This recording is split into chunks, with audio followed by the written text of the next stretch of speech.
కేవలం 7 ప్రదక్షిణలు చేసి దర్శనం చేసుకున్న వెంటనే కోరిన కోరికలు తీర్చే అప్పనపల్లి బాలబాలాజీ ఆలయం ఇది.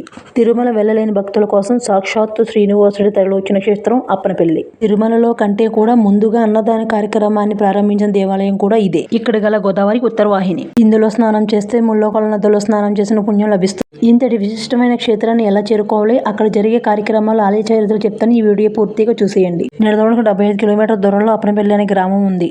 పూర్వం ఈ గ్రామానికి చెందిన రామస్వామి గారు చిన్నతనం నుండి నిరంతర భక్తిపరుడై ఆయన కొబ్బరికాయల వ్యాపారంలో వచ్చిన కొంత వాటా తిరుపతి తీసుకువెళ్లి స్వామివారికి ప్రతి ఏటా సమర్పించేవారు.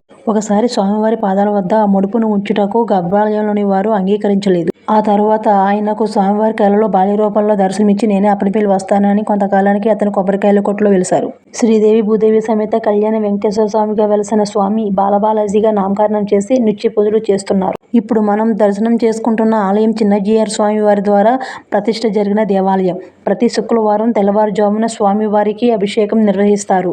శనివారం ఉదయం 4:30కి సుప్రభాత సేవ నిర్వహిస్తారు. ముందుగా ఇక్కడున్న గోదావరిలో స్నానమాచరించి ధ్వజస్తంభాన్ని దర్శించుకుని ఇక్కడున్న గంటను మోగించి 7 ప్రదక్షిణాలు చేసి కొబ్బరికాయ కొట్టి స్వామివారి దర్శనానికి వెళ్ళాలి. ఇక్కడ తలనీలాలు కూడా సమర్పించుకుంటారు. ఇదండి అప్పనపల్లి బాలబాలాజీ ఆలయం చరిత్ర. నెక్స్ట్ వీడియోలో మళ్ళీ కలుద్దాం. నా వీడియో నచ్చితే లైక్ చేయండి, షేర్ చేయండి, సబ్స్క్రైబ్ చేసుకోవడం మాత్రం మర్చిపోకండి.